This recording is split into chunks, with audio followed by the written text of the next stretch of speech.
Hello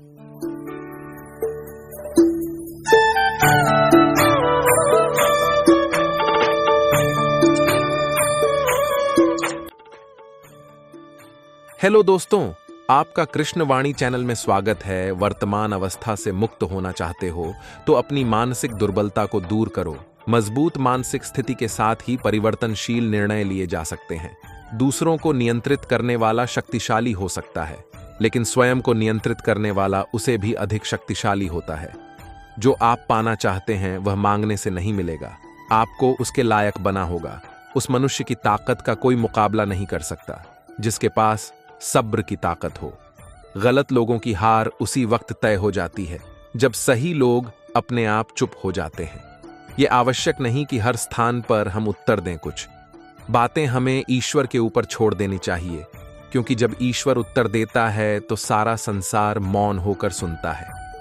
जिंदगी को जंगल के उस पेड़ की तरह बनाओ जो हर परिस्थिति में मस्ती से झूमता रहे। आप तब तक कभी नहीं समझ पाएंगे कि आपने किसी को क्या नुकसान पहुंचाया, जब तक कि आपके साथ वही व्यवहार किया नहीं जाता। इसी को कर्म कहते हैं। जब कोई हाथ और साथ दोनों ही छोड़ देता है, तब कुदरत कोई ना कोई उंगली पकड़ने वाला भेज देता है। उसी का नाम कान्हा है। परिवर्तन ही प्रकृति का नियम है। इसीलिए जो पीछे छूट गया, उसका शोक मनाने की जगह जो आपके पास है, उसका आनंद उठाना सीखिए। किसी से किसी भी तरह की प्रतिस्पर्धा की आवश्यकता नहीं है। आप स्वयं में जैसे हैं एकदम सही है। स्वयं को स्वीकार करें। जीवन मिलना भाग्य की बात है, मृत्यु होना समय की बात है, परंतु मृत्यु के बाद भी लोगों के हृदय में जीवित रहना, यह तो कर्मों की बात है।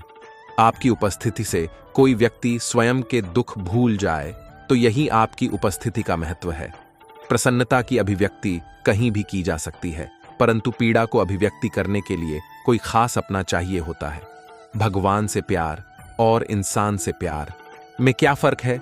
इंसान से प्यार करने पर वह हमारी कमजोरी बन जाता है और भगवान से प्यार करने पर वह हमारी ताकत बन जाता है। बांसुरी न स्वर्ण की होती है न रत्न की, परंतु इनके स्वर हर किसी को अपने ओर खींच लेते हैं। वैसे ही जब मनुष्य की वाणी और कर्म सुंदर हो तो उसे बाहरी बनावट की आवश्यकता नहीं।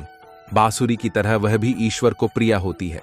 अगर आपकी समस्या जहाज जितनी बड़ी है तो भूल नहीं, प्रभु कृपा सागर जितनी बड़ी है। प्रसन्नता के लिए बहुत कुछ एकत्र करना पड़ता है, ऐसा हम समझते हैं, किंतु वास्तविकता में प्रसन्नता के लिए बहुत कुछ छोड़ना पड़ता है, ऐसा अनुभव कहता है। मनुष्य या कोई भी जीव अपने भाग्य का निर्माता खुद होता है। जो जैसा कर्म करता है उसका वैसा ही भाग्य बन जाता है। परम सौभाग्यशाली वह होते हैं जिनके पास भोजन के साथ भूख भी हो, बिस्तर के साथ नींद भी हो, धन के साथ धर्म भी हो और विशिष्टता के साथ शिष्टता भी हो। अहंकार मनुष्य से वह सब करवाता है जो अंत में उसी के विनाश का कारण बनता है। इसलिए जीवन में जितना जल्दी हो सके अपना अहंकार त्याग दें। दृढ़ इच्छा शक्ति वह शस्त्र है जिसके साथ तुम्हारे ध्यान और क्षमता में आश्चर्यजनक परिवर्तन लाता है। कल युग चल रहा है, इसलिए यह विचार दिल से निकाल दीजिए कि बिना मतलब के कोई आपसे रिश्ता रखेगा। अपने पास ऐसा जरूर कुछ बचा कर रखिए कि लोग उसे पाने के लिए आपसे जुड़े रहे। खुद को खाली मत होने देना, क्योंकि लोग खाली चीजों को कचरे के डिब्बे में डाल देते हैं। ज्यादा खुश होने पर और ज्यादा दुखी होने पर निर्णय नहीं लेना चाहिए, क्योंकि यह दोनों परिस्थितियां आपको सही निर्णय नहीं लेने देती हैं। जो आपसे जलते हैं उनसे घृणा मत कीजिए, क्योंकि यही तो वह लोग हैं जो यह स्वीकार कर चुके हैं कि आप उनसे बेहतर हैं।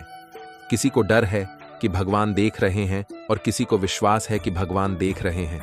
जो व्यक्ति स्पष्ट साफ सीधी बात करता है उसकी वाणी तीव्र एवं कठोर होती जरूर है, लेकिन ऐसा व्यक्ति कभी किसी से छल नहीं करता। आंख में पड़ा हुआ तिनका और पैर में चुभा हुआ कांटा और रुई में दबी हुई आग से भी ज्यादा भयानक है हृदय में छुपा हुआ कपाट। ना डर, ना अहंकार, ना कोई ठाव ठिकाना। माटी था, मैं माटी ही हूं और फिर माटी हो जाना। हमें अपनी गलतियों की सजा तुरंत भले ही ना मिले, पर समय के साथ कभी ना कभी मिलती जरूर है। जिंदगी को हमेशा मुस्कुराकर गुजारो, क्योंकि आप नहीं जानते ये कितनी बाकी है। सुख में 100 मिले, दुख में मिले ना। एक साथ कष्ट में जो रहे वही मित्र है नेक। दूसरा कितना बुरा है इसका अंदाजा हर कोई लगा लेता है, लेकिन खुद कितने बुरे हैं इसका अंदाजा किसी को नहीं है। लोग अफसोस से कहते हैं कि कोई किसी का नहीं, और खुद खुद से पूछना भूल जाते हैं कि हम किसके हैं। गीता में श्री कृष्ण ने कहा है, जो लोग तुम्हारी बुराई करते हैं करेंगे, चाहे तुम अच्छा करो या बुरा। तुम शांत रहकर अपना कर्म करते रहो। निंदा से मत घबराओ। निंदा उसी की होती है जो जिंदा है। मरने के बाद तो सिर्फ तारीफ होती है। अन्य लोगों को नियंत्रित करने के स्थान पर जिस दिन तुम स्वयं को नियंत्रित करना सीख लोगे, तुम्हारे अधिकतर दुखों का अंत स्वयं हो जाएगा। गुरु से ज्ञान सीखो, पिता से संघर्ष सीखो और मां से संस्कार। बाकी जो बचा है वह यह दुनिया सिखा देगी। प्रेमिका को खुश देखने के लिए उसे अपने प्रेम से मुक्त कर देना भी अनंत प्रेम का एक प्रमाण है। कोई आपको गलत समझे तो उसे प्रतिक्रिया शब्दों से नहीं, अपने उत्तम कर्मों से दो, क्योंकि कर्म की ध्वनि शब्दों से कई गुना ज्यादा प्रखर होगी। समय मनुष्य के बनाए मार्गों पर नहीं चलता, मनुष्य को समय के दिखाए मार्गों पर चलना पड़ता है। इसी को नियति कहते हैं। वह व्यक्ति जो किसी के हृदय में विपरीत परिस्थिति से लड़ने का साहस जागृत कराता है, वह सबसे बड़ा वैद्य होता है। स्वार्थ से रिश्ते बनाने की कितनी भी कोशिश करें, वह कभी नहीं बनते, और प्रेम से बने रिश्तों को कितना भी तोड़ने की कोशिश करें, वह कभी नहीं टूटते। बहुत पुरानी बात है। एक आदमी था जिसे एक बीमारी थी, बहुत ही ज्यादा बोलने की। वह 2 मिनट भी शांत नहीं रह सकता था। दवाई के रूप में उसे बोलना जरूरी था, अन्यथा उसके शरीर में हलचल होने लगती थी। उसे किसी भी विषय में हर 2 मिनट में बोलना ही होता था। वह आदमी भी इससे बहुत परेशान था और सोचता था कैसे इससे छुटकारा पाऊं। वह गुरु की तलाश में बाहर निकाला। उसे एक पेड़ के नीचे एक गुरु साधना में लीन दिखाई दिए। उसने सोचा, यही शायद मेरी मदद कर सकते हैं। वह साधना पूरी होने का इंतजार करने लगा। जैसे गुरुजी साधना से बाहर आए, वह आदमी उनके चरणों में गिर गया और बोला, गुरुजी, मैं आपका शिष्य बनना चाहता हूं। गुरुजी ने भी उसको अपना शिष्य बना लिया। बाद में गुरुजी को इस बात का पता चला कि उस आदमी को बहुत ही ज्यादा बोलने की आदत है। वह आदमी 2 मिनट भी चुप बैठ नहीं सकता। वह आदमी हर रोज गुरुजी से एक ही बात पूछता कि गुरुजी, इस दुनिया सबसे बड़ा ज्ञान क्या है? और जब भी गुरुजी से यह सवाल पूछता तो गुरुजी चुप हो जाते, कुछ भी नहीं बोलते, क्योंकि गुरुजी को पता था कि शिष्य को ज्यादा बोलने की आदत है और अभी इसको सबसे बड़े ज्ञान के बारे में बताना व्यर्थ की बात है। इसलिए वह चुप हो जाते थे, कुछ भी नहीं बोलते। शिष्य हर रोज एक पास वाले गांव में भिक्षा मांगने जाया करता। वहां से भिक्षा मांगता और वहां से जो कुछ भी मिलता आश्रम में लेकर आता। गुरुजी को इस बात का पता था कि शिष्य को कुछ ज्यादा बोलने की आदत है, इसलिए गुरुजी उसे शिष्य का ख्याल रखते, ध्यान रखते कि कहीं मुसीबत में न फंस जाए। एक दिन वह शिष्य एक गांव में भिक्षा मांगने जाता है और किसी घर में जाकर भिक्षा मांगता है। अब उसे ज्यादा बोलने की आदत थी। वह 2 मिनट भी चुप नहीं बैठ सकता था। इसलिए उसने उस घर में नजर घुमाई तो उसकी नजर एक भैंस पर पड़ी। भैंस शरीर में बहुत मोटी थी और उसके घर का दरवाजा बहुत छोटा था। तभी उसे शिष्य ने उसे घर के मालिक से कहा, भाई साहब, आपकी भैंस तो बहुत मोटी है और आपके घर का दरवाजा बहुत छोटा है। यदि यह भैंस मर जाए तो इस दरवाजे से इस भैंस को बाहर कैसे निकलोगे आप? जैसे यह बात उसे आदमी ने सुनी, वह डंडा लेकर शिष्य के पीछे पड़ा उसे मारने के लिए, लेकिन शिष्य फिर से वहां से भाग पड़ा। अब भला कोई आदमी अपने घर के नुकसान के बारे में कैसे सुनेगा, वह भी एक भिक्षुक के मुख से। वह शिष्य वहां से भागते हुए एक दूसरे घर में जाता है और वहां पर जाकर वह भिक्षा मांगता है, और वहां भी उसे घर में वह नजर घूमता है कि किस विषय के बारे में इस घर के मालिक से बात करूं। तभी सामने एक औरत बैठी थी। उस औरत से वह कहता है, देवी, अपने हाथों में इतनी खूबसूरत चूड़ियां पहन रखी है, यदि आपके पतिदेव मर जाए तो इस चूड़ियों का क्या करोगे?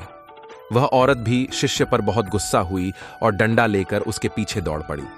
उसे औरत ने कहा, एक भिक्षुक अपने मुख से ऐसा बोलता है, एक तो मैं आपको भिक्षा दे रही हूं, ऊपर से आप मेरे पति को ही मार रहे हो। ऐसा करके उसे औरत ने शिष्य को अपने घर से निकाल दिया। अब शिष्य की वह आदत थी, वह कई बार मार खा चुका था, लेकिन उसकी आदत छूट नहीं रही थी। अब शिष्य को उसी गांव में कोई भी भिक्षा नहीं मिली। इसी के चलते वह एक गांव से दूसरे गांव जा रहा था। जब जंगल में पहुंचा तो उसे एक मानव खोपड़ी दिखाई दी। उसने सोचा, भला यहां किसकी मानव खोपड़ी पड़ी है? वह उसे मानव खोपड़ी के पास जाता है और जाकर देखा है कि खोपड़ी तो बोल रही है। उस खोपड़ी ने कहा कि भाई तुम कौन हो? तभी उसे थोड़ा सा डरा और बाद में बोला, मैं तो एक भिक्षुक हूं, भिक्षा मांगता हूं, लेकिन तुम कौन हो और यहां क्या कर रहे हो? तभी उसे खोपड़ी ने कहा, मैं एक शिकारी हूं और ज्यादा बोलने के कारण मैं यहां पहुंच गया। तभी शिष्य ने सोचा कि भला खोपड़ी कैसे बोल सकती है, ये तो सिर्फ एक हड्डियों का ढांचा है, ये कैसे बोल सकता है? और ये बात यदि मैं राजा को बताऊंगा तो राजा जरूर मुझे इनाम देगा। इसी के चलते हुए शिष्य दौड़ता दौड़ता राजा के दरबार में पहुंचा और राजा को जाकर अपनी सारी बात बताई। राजा को पहले तो लगा इसने मदिरा पी रखी है और इनाम के चक्कर में इतनी बकबक कर रहा है। बाद में जब शिष्य अपनी बात पर अड्डा रहा तो राजा ने कहा, ठीक है, यदि तेरी बात सच निकली तो तुझे इनाम दिया जाएगा, अन्यथा तुझे फांसी लगवा देंगे। शिष्य ने कहा, महाराज, मैं भला झूठ क्यों बोलूंगा? आप मेरे साथ चलकर जंगल में देख लीजिए, आपको खुद विश्वास हो जाएगा। इसके बाद राजा ने आदेश दिया कि 4 सैनिक इसके साथ जो, और अगर इसकी बात सच निकलती है तो इसको अपने कंधे पर बिठाकर लाना, और यदि बात झूठ निकलती है तो उसको घसीटते हुए राजमहल लेकर आना। अब जैसे ही 4 सैनिक वहां पर पहुंचे तो वहां पर खोपड़ी पड़ी थी और शिष्य ने उस खोपड़ पूछा कि तुम यहां कैसे पहुंचे? तो खोपड़ी कुछ नहीं बोली। बार बार शिष्य ने खोपड़ी से पूछा, लेकिन खोपड़ी कुछ नहीं बोल रही थी। बहुत देर होने के बाद सैनिकों ने उस शिष्य को पकड़ लिया और घसीटते हुए राजमहल में लेकर आए और राजा से आकर कहा कि महाराज जी, यह तो झूठ बोल रहा है, खोपड़ी तो वहां पड़ी है, लेकिन खोपड़ी भला कैसे बोल सकती है? यह तो मूर्ख आदमी है, इसको तो कुछ पता ही नहीं है। तभी राजा ने आदेश दिया कि इस आदमी को फांसी पर लटका दो। इतना सुनते ही वह आदमी थरथर कांपने लगा और अपने गुरु को याद किया, गुरुदेव, आज मुझे बचा लीजिए, नहीं तो आज मेरी मौत पक्की है। जैसे शिष्य अपने गुरु से अर्जी करता है, गुरु का आश्रम में बैठे बैठे आभास हो जाता है किसी से मुसीबत में पड़ गया है और वह ज्यादा बोलने के चक्कर में ही मुसीबत में पड़ा है। गुरु भी जल्दी जल्दी अपने शिष्य के पास आता है और राजा को जैसे तैसे समझाकर उस शिष्य को वहां से छुड़ा देता है और शिष्य और गुरु दोनों ही आश्रम में वापस आ जाते हैं।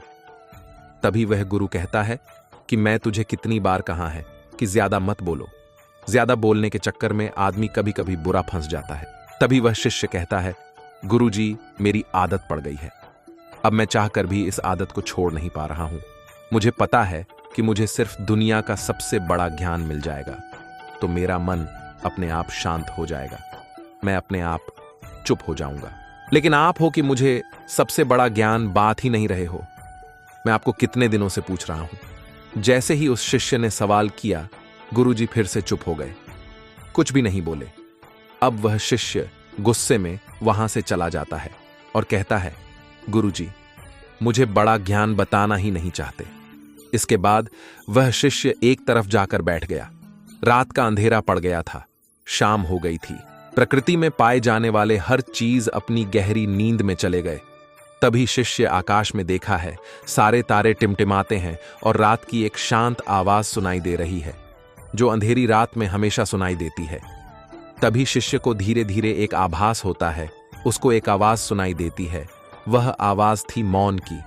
उसका मन एकदम खुश हो गया, वह कुछ भी बोल नहीं पा रहा था। उस दिन उसका मन एकदम शांत हो गया।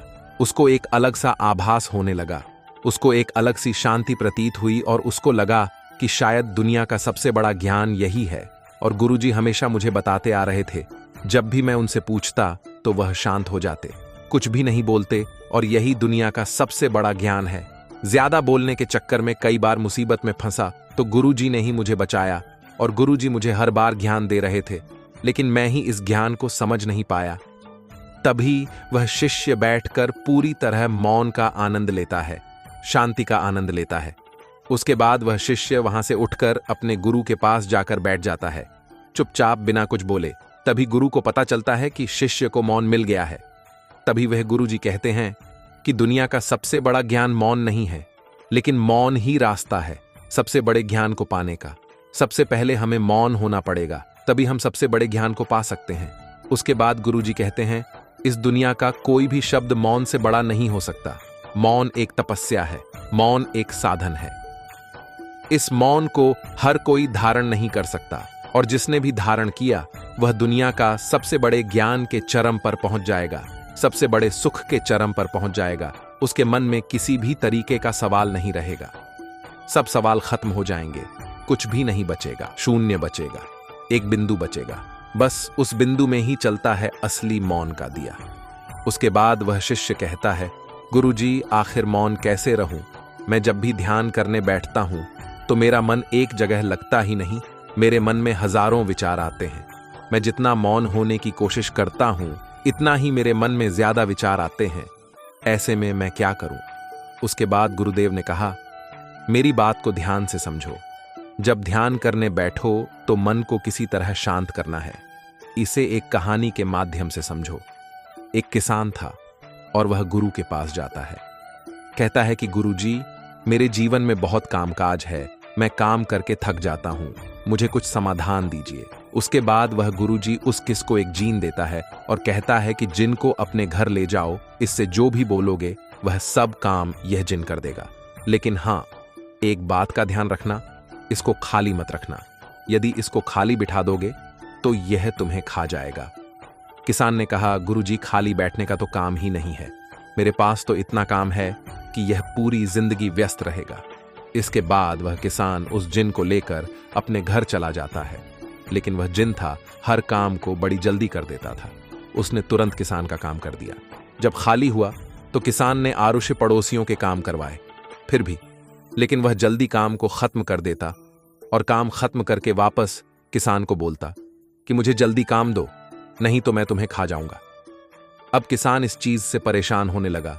वह वापस उस जिन को गुरुजी के पास लेकर गया और कहा, गुरुजी, अब इसका समाधान दीजिए, यह तो बड़ा जल्दी काम को कर देता है और मुझे खाने के लिए कहता है। तभी वह गुरुजी उस जिन को और किसान को लेकर उस खेत में जाते हैं और जिन को कहते हैं कि एक बांस का डंडा लेकर आओ। वह जिन एक बांस का डंडा लाता है और गुरुजी उसको खेत में रोक देते हैं। उस डंडे को रोककर उसके बाद गुरुजी उस जिन को कहते हैं, जब भी तुम्हें यह किसान कोई काम के लिए बोले और काम खत्म हो जाए तो इस डंडे पर चढ़ना और उतरना। तुम्हारे पास जब काम ना हो तो यह काम करते रहना। यह सुनते ही किसान बहुत खुश हो गया, क्योंकि उसको समाधान मिल गया था। अब अगर जिनके पास काम नहीं रहेगा तो वह डंडे पर उतरता चढ़ता रहेगा। अब वह किसान को परेशान नहीं करेगा। हमें ध्यान के समय में अपने मन को सांस के साथ बांध देना है। जैसे सांस बाहर जाती है तो उसके साथ मन को बाहर, और जैसे इंसान अंदर जाती है तो मन को अपने अंदर। धीरे धीरे इसका अभ्यास करते जाओ, धीरे धीरे आपका मन शांत हो जाएगा। ऐसा नहीं है कि सिर्फ तुम ध्यान के समय ही ऐसा करो। जब भी तुम कुछ काम करते रहो, कहीं जा रहे हो, किसी से बात कर रहे हो, उस समय मौन रहकर अपनी सांस पर ध्यान दो। अपने मन के अंदर की आवाज को सुनो, सांस की आवाज को सुनो और उसी के साथ अपने मन को जोड़ दो। धीरे धीरे आपका मन पूरी तरह शांत हो जाएगा। जब भी कभी बोलना पड़े, किसी को जवाब देना पड़े, पहले याद कर लो कि क्या बोलना है। उसके बाद कम से कम 5 सेकंड रुक जाओ, उसके बाद ही अगले को जवाब दो। इससे तुम्हारी ज्यादा बोलने की आदत भी कम हो जाएगी। और जब तुम्हारे पास बोलने के लिए 2 ही बातें हो, उनमें से एक ही बात बोलो, और जब तुम्हारे पास बोलने के लिए 3 बातें हो तो उसमें से 2 ही बोलो। धीरे धीरे ज्यादा बोलने की आदत चली जाएगी, क्योंकि हमारे मन को शांत करने से पहले चुप तो रहना ही होगा, जुबान को बंद करना ही पड़ेगा। शांति को मुंह से बोलकर या लिखकर नहीं बताया जाता, उसे सिर्फ अनुभव किया जा सकता है। और जब तुम मौन होकर अपने ध्यान में उसको अनुभव करोगे, तभी उसकी तुम्हें सही असलियत का पता चलेगा। अब उस शिष्य को मौन का महत्व पता चल चुका था। इस दुनिया के सबसे बड़े सुख का अनुभव हो चुका था। उसे असली शांति का अनुभव हुआ। हमें भी अपनी जिंदगी में मौन होकर उसका लाभ उठाना चाहिए। इस मौन के अंदर जो शांति है, उसका वास्तव में कोई अद्भुत अनुभव होगा, क्योंकि इतने बड़े बड़े संतों ने इसको सबसे सर्वोपरि बताया है, सबसे बड़ा सुख बताया है, ज्ञान का पहला मार्ग बताया है। तो हमें भी अपने जीवन में मौन होकर अपने मन को शांत करके इसका अनुभव जरूर करना चाहिए। दोस्तों, आज की वीडियो यहीं पर समाप्त होती है। मैं आशा करता हूं कि आपने इस वीडियो से बहुत कुछ सीखा होगा। मिलते हैं एक नई वीडियो के माध्यम से। तब तक के लिए अपना ख्याल रखिएगा। वीडियो अच्छी लगे तो चैनल को सब्सक्राइब जरूर कीजिएगा और कमेंट में जय श्री राधे कृष्ण जरूर लिखिएगा। बहुत बहुत धन्यवाद। जय श्री कृष्णा।